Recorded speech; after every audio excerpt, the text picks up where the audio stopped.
고린도전서 15장 12절 말씀 한 절 말씀 보겠습니다.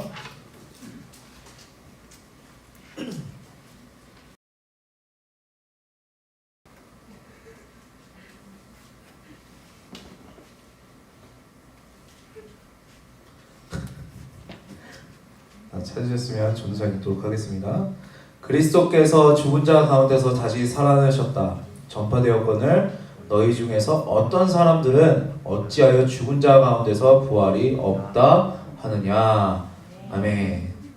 네, 오늘 설교 말씀 제목은 왜 안 먹어? 얘도 나이 먹었나 보다. 예. 거기 설교 거기 노트에는 이 제목으로 안 돼 있죠? 그죠? 저 설교 제목이 이게 아니에요. 부활은 있다라는 설교의 제목으로 오늘 말씀 나눠보도록 하겠습니다. 어이구, 이거 제가 넘기면 돼요.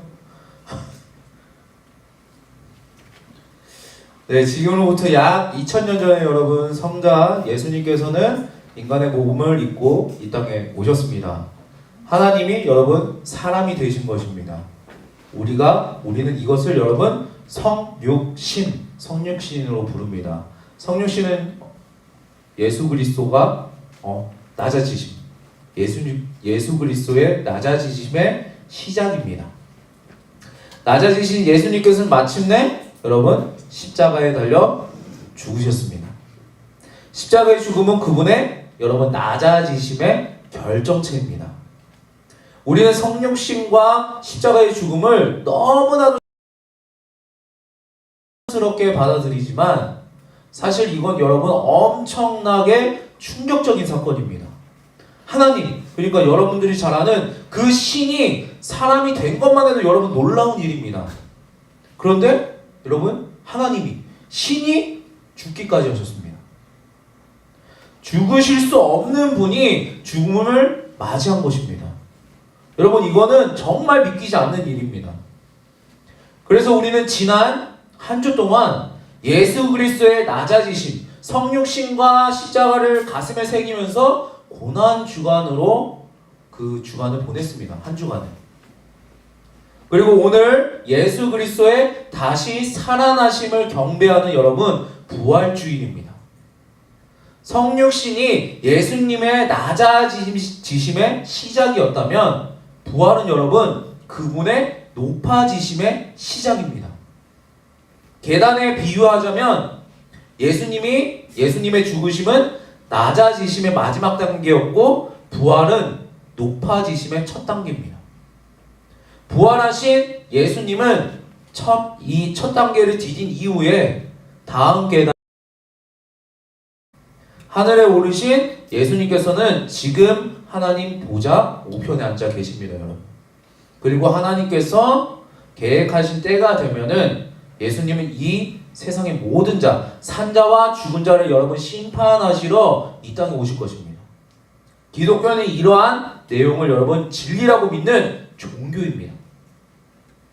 그러므로 우리가 예수님을 믿는다라고 말했을 때 그 말 속에는 예수님이 하나님이라는 것과 그분께서 우리의 죄를 대신해서 죽으셨다는 것, 그리고 3일 만에 부활하시고 승천하셔서 하나님의 보좌 우편에 앉아 계시다가 장차 심판하러 오신다는 것, 이 모든 것을 믿는다는 의미가 여러분 포함되어 있는 것입니다. 한마디로 사도신경, 여러분 방금 한 그 사도신경의 모든 내용이 이것입니다. 그 믿음을 고백하는 것이 바로 여러분 기독교입니다. 여러분 사도신경이 별거 아닌 것처럼 느껴지지만 그 속에 여러분 모든 진리가 담겨져 있습니다. 이거를 믿음으로 고백하는 것이 우리 기독교고 그리고 여러분 그리스도인입니다. 그러므로 만약 이러한 내용들을 믿을 수 있어도 교회는 그냥 다닐 수 있어도 기독교인, 그리스도인이라고는 여러분 할 수 없을 것입니다. 어떤 교회에 교인이 그냥 학생은 될 수 있어도 여러분 그리스도인은 절대로 될 수 없습니다. 참된 믿음을 가졌느냐 그렇지 않느냐는 방금 말한 내용을 모두 믿느냐, 그렇지 않느냐에 여러분 달려 있습니다. 오늘은 부활절이니까 부활에 대한 이야기를 조금 하려고 합니다, 여러분. 우리는 예수님의 부활이 실제로 일어난 역사적인 사건이라는 사실을 반드시 여러분 명심하며 살아가야 됩니다. 성경은 여러분 줄기차게 예수 그리스도께서 역사의 한복판에서 실제로 부활하셨다라고 이렇게 증언합니다. 만에 하나 예수님의 부활이 여러분 거짓이라면 그분의 부활을 증거하는 성경은 신뢰할 수 없는 거짓스러운 책이 되고 맙니다. 그리고 성경을 믿을 수 없다면 당연히 성경이 증언하는 예수를 믿을 수 없는 그러한 지경이 되고 맙니다. 그러므로 우리는 항상 양자택일을 할 수밖에 없습니다. 부활을 포함한 성경의 모든 내용을 믿든지 아니면 모두 믿지 않는지. 이건 믿고 저건 안 믿는다는 것은 여러분 자기 기만에 불과합니다. 이 죄를 대신 믿는다면 그분이 죽음을 이기고 부활하셨다는 그 사실도 여러분 반드시 믿어야 되는 것입니다. 우리는 결코 다 치고 이렇게 넘어갈 수 없습니다. 예수님께서 여러분 그렇게 쉽지가 않다는 것입니다. 왜냐하면 그리스도의 예수님의 부활은 말 그대로 여러분 기적입니다. 여러분 기적이 뭘까요? 상식적으로 생각하거나 설명할 수 없는 아주 기이한 일, 이렇게 설명합니다. 혹시 여러분들 중에 죽었다 살아난 사람 본 적 있습니까? 죽었다가 아예 죽었다가 살아난 사람을 여러분 본 적이 있습니까? 전도사님 아직까지 없습니다.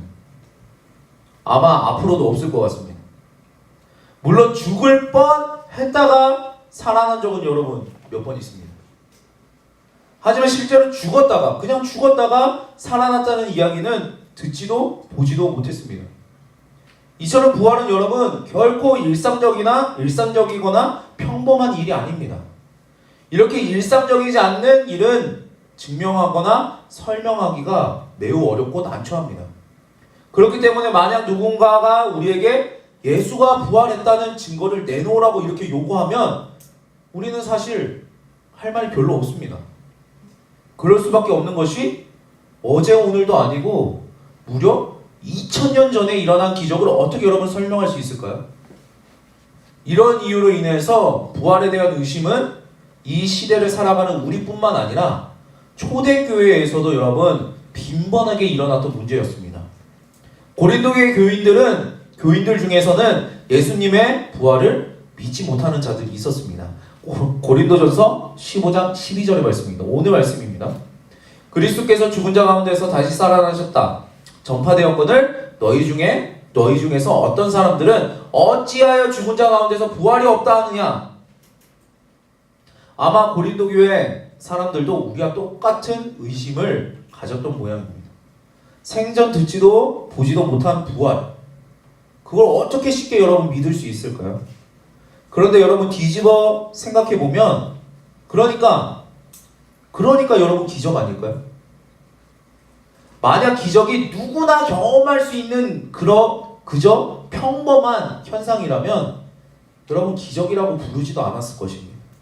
그러나 기적이 일상적인 일이 아니라고 해서 일어나지 않는 일이라고는 할 수 없습니다.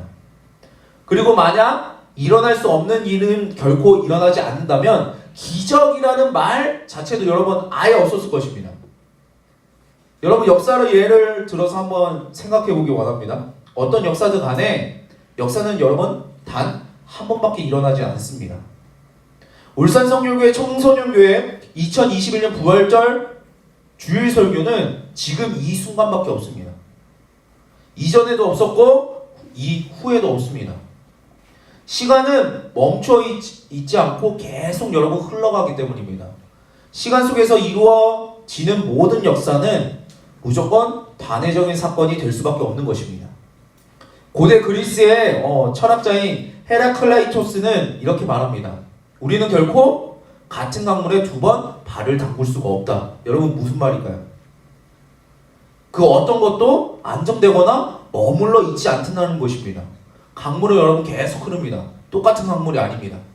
물은 계속 공급되기 때문에 강물은 계속 흘러가기 때문에 그 강물에 발을 담갔다고 해서 다음번에 그 강물에 발을 담그면 똑같은 강물일까요? 아니에요. 다른 강물입니다. 계속해서 시간은 흐른다는 것입니다. 변화한다는 것입니다. 그래서 역사는 과학의 잣대만으로는 입증할 수 없다는 특이성이 있습니다. 이순신 장군이 열척의 배로 몇백 척 것을 아니 누가 그 사실을 과학적으로 여러분 증명하려고 할까요? 역사에 의존하는 것은 반복된 실험을 통한 과학적 증명이 아니라 역사적 기록입니다.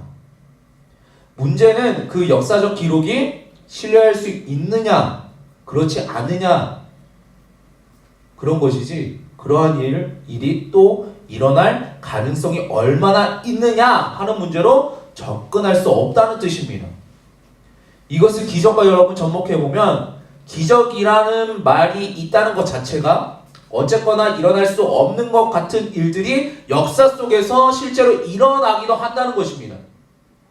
하지만 사람들은 실제로 일어난 일이 아니라 자기가 직접 보고 듣고 경험한 것, 그러니까 자기에게 실제로 일어난 일만 믿으려고 합니다. 그런데 우리 중에는 직접적으로든 간접적으로든 부활을 경험한 사람이 아무도 없습니다. 그래서 사람들은 예수님이 실제로 부활했음에도 불구하고 부활은 불가능하다고 이렇게 결론을 내려버리곤 합니다. 그리고는 부활에 대해서 다시 한번 생각해 보려고 하지도 않습니다. 물론 사람이 죽었다가 다시 살아났다는 것을 믿기는 여러분 쉽지가 않습니다. 예수님의 죽음은 우리뿐만 아니라 당시 사람들도 심지어 안티 기독교인들도 역사적 사실로 인정하고 받아들입니다. 예수 그리스도의 죽음의 의미인 우리의 죄를 대신해 죽으셨고 우리를 죄에서 구원하시기 위해서 죽으셨다는 그 사실을 받아들이지 않는 사람은 있을지 몰라도 예수님께서 죽으셨다는 사실 자체를 부인하는 사람은 여러분 거의 없습니다. 그렇다면 사람들은 예수님의 죽음은 왜 이토록 쉽게 받아들이는 걸까요? 왜냐하면 죽음은 우리가 일상적으로 여러분 경험하는 일이기 때문입니다. 그래서 예수님의 죽음도 별다른 거부감 없이 그냥 받아들이는 겁니다. 죽었네. 그런데 여러분 부활은 조금 다릅니다. 부활은 도무지 받아들이기 힘든 일입니다. 아까 말했던 것처럼 최첨단 과학 시대를 살아가는 우리뿐만 아니라 예수님 당시의 사람들에게도 부활은 불가능한 일, 믿기지 않는 일이었습니다.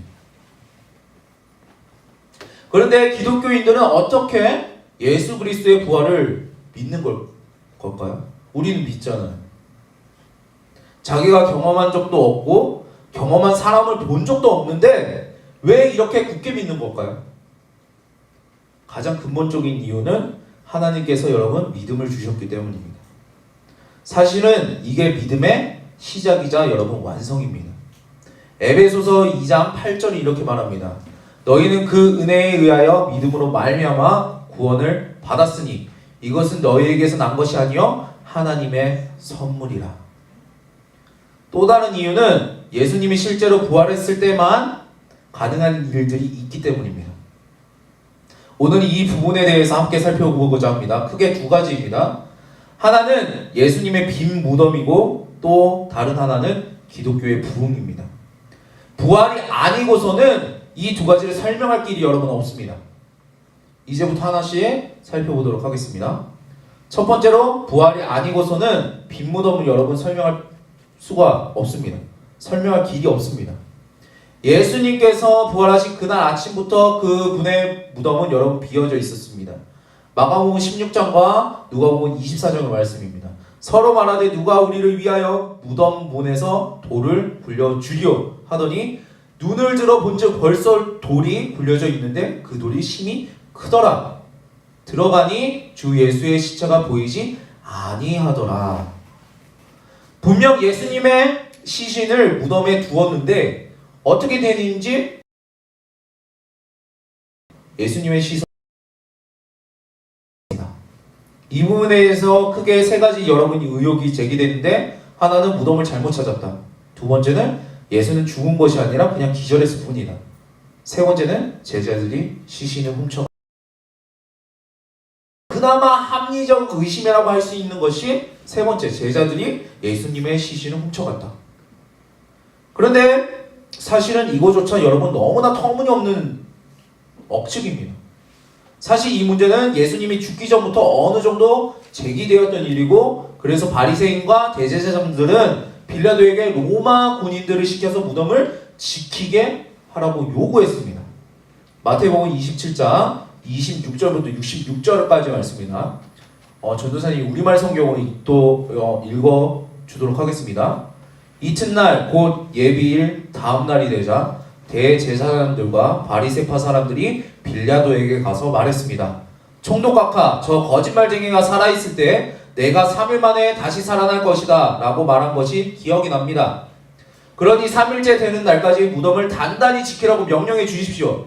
그렇지 않으면 그의 제자들이 와서 시체를 훔쳐놓고는 백성들에게 그가 죽은 사람 가운데 살아났다라고 말할지 모릅니다.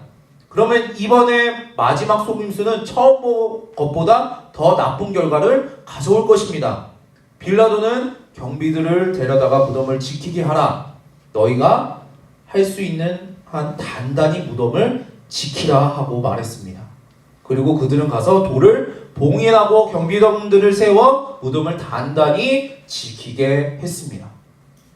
유대 종교 지도자들은 혹시라도 제자들이 예수님의 시체를 훔쳐 가서 부활했다고, 예수가 부활했다고 뻥을 치고 다닐까봐 여러분 걱정했습니다.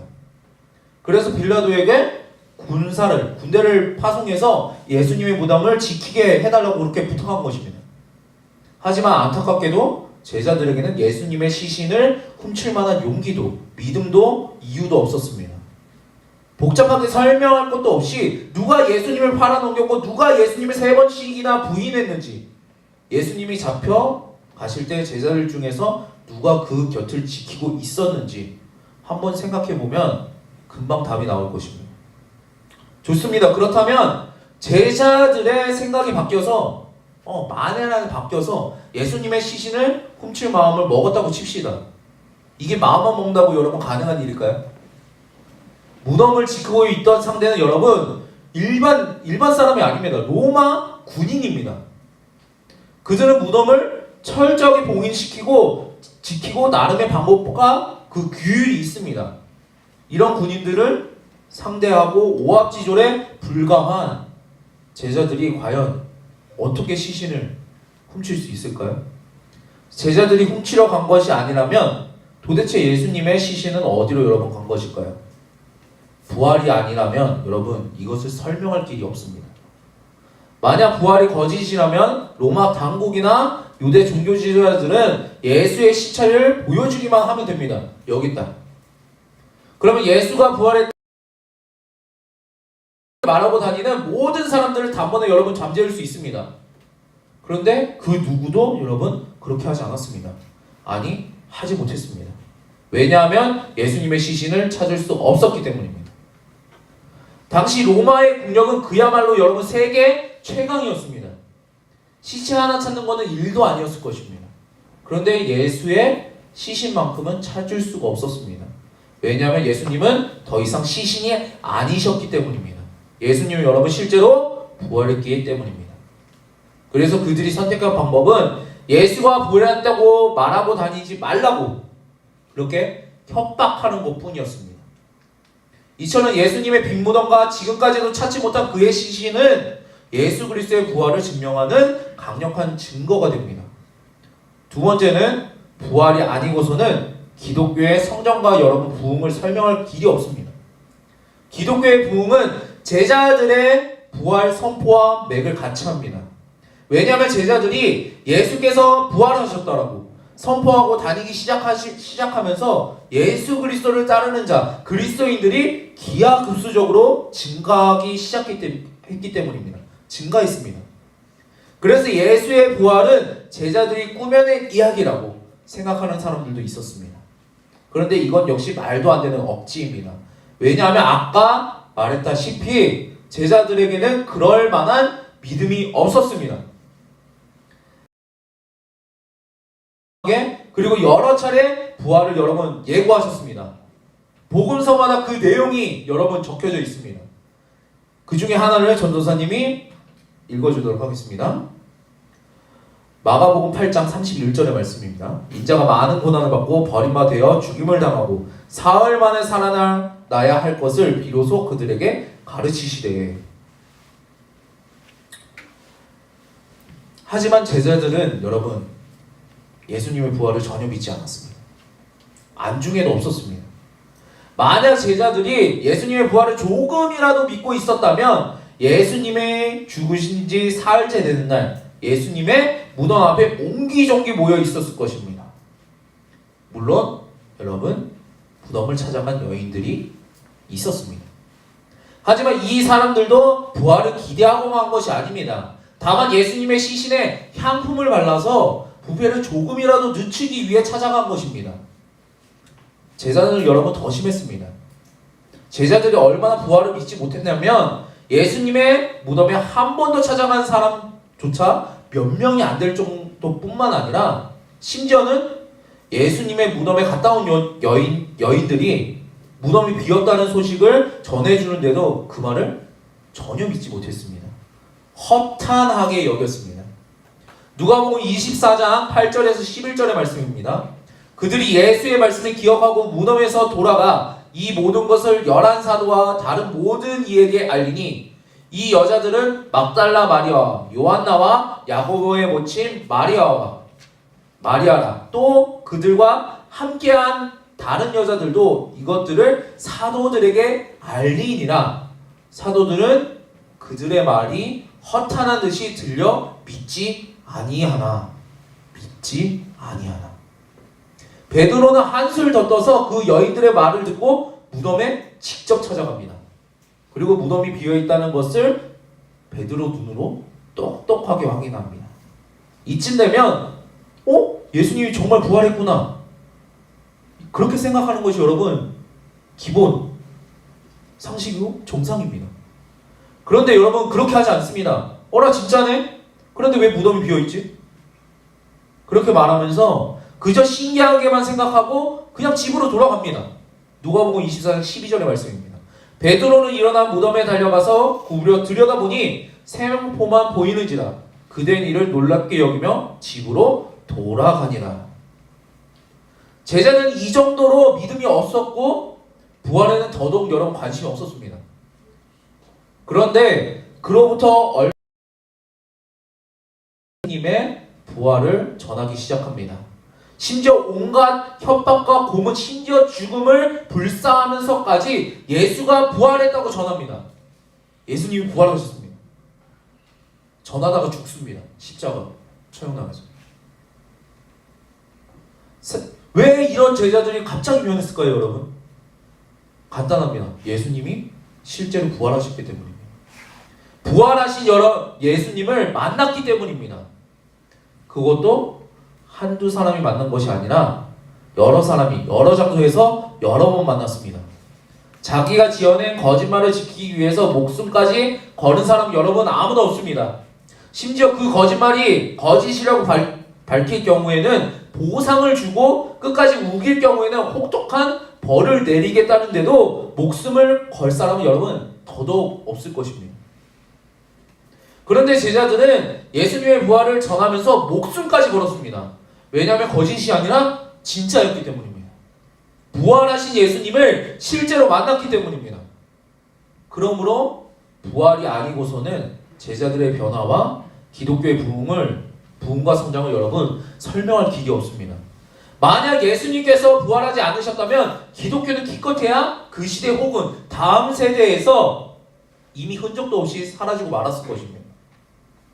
그 당시에는 자기가 메시아라고 시고 짠하고 등장해서 사람들을 우르르 몰고 다니다가 쥐도 새도 모르게 소멸해버리는 것이 많았습니다. 자칭 메시아가 수도 없이 많았습니다. 만약 예수님의 부활이 거짓이라면 예수 역시 그렇게 잊혀졌을 것입니다. 이처럼 예수님의 빈무덤과 찾지 못한 그분의 시신, 기독교와 성장과 부흥은 예수 그리스도의 부활이 아니고서는 여러분 설명할 길이 없는 것입니다. 그 어떤 설명도 성경의 증거와 당시의 시대적 상황이 맞지 않습니다. 오히려 예수님의 부활이 역사적 사실이라고 믿는 것이 여러분 가장 합리적이고 이성적인 선택이라고 할 수 있습니다. 그러나 여전히 문제는 남아 있습니다. 그 당시 사람들이야 부활하신 예수님을 직접 만나거나 그런 사람들로부터 복음을 전해 듣고 예수님을 영접했다 치지만 우리는 부활하신 그리스도를 실제로 본 사람도 없고 그렇다고 직접 본 사람의 말을 듣는 것도 아닙니다. 그런데 어떻게 부활을 믿을 수 있을까요? 이 문제에 대해서 예수님과 바울은 이렇게 말합니다. 요한복음 20장과 로마서 10장의 말씀입니다. 예수께서 이르시되 너는 나를 복되도다 하시니라. 그러므로 믿음은 들음에서 나며 들음은 그리스도의 말씀으로 말미암았느니라. 이 말씀은 부활을 목격한 수많은 사람들의 증언을 믿으라는 의미가 담겨져 있습니다. 제자들과 다른 많은 사람들이 부활하신 예수님 여러분 목격했습니다. 그리고 그 소식을 또 다른 누군가가 전했습니다. 그 소식을 들은 사람은 부활을 믿었고 또다시 다른 사람에게 부활을 전했습니다. 우리도 여러분 마찬가지입니다. 비록 우리가 직접 보지는 못했지만 목격한 사람들의 증언을 토대로 여러분 믿음을 가질 수 있습니다. 감사하게도 하나님께서는 우리에게 그 증거인 성경을 주셨습니다. 우리는 성경을 통해서 예수 그리스도를 만나고 성경을 통해 그분의 말씀을 듣습니다. 결국 성경이 기록된 이유와 목적도 우리에게 믿음을 주기 위해서 존재합니다. 우리는 성경을 통해 예수님을 나의 주님, 나의 하나님으로 고백할 수 있습니다. 요한복음 20장 31절은 말합니다. 오직 이것을 기록함은 너희로 예수께서 하나님의 아들 그리스도이심을 믿게 하려 하며 또 너희로 믿고 그의 이름을 힘입어 생명을 얻게 하려 함이니라. 네, 오늘 말씀을 정리합니다.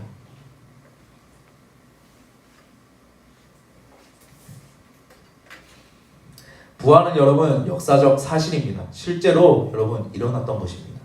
아무리 시대가 변하고 과학이 발전한다고 해도 정보가 홍수처럼 범람해도 역사적으로 일어난 모든 일을 다 설명하고 여러분 증명할 수는 없습니다.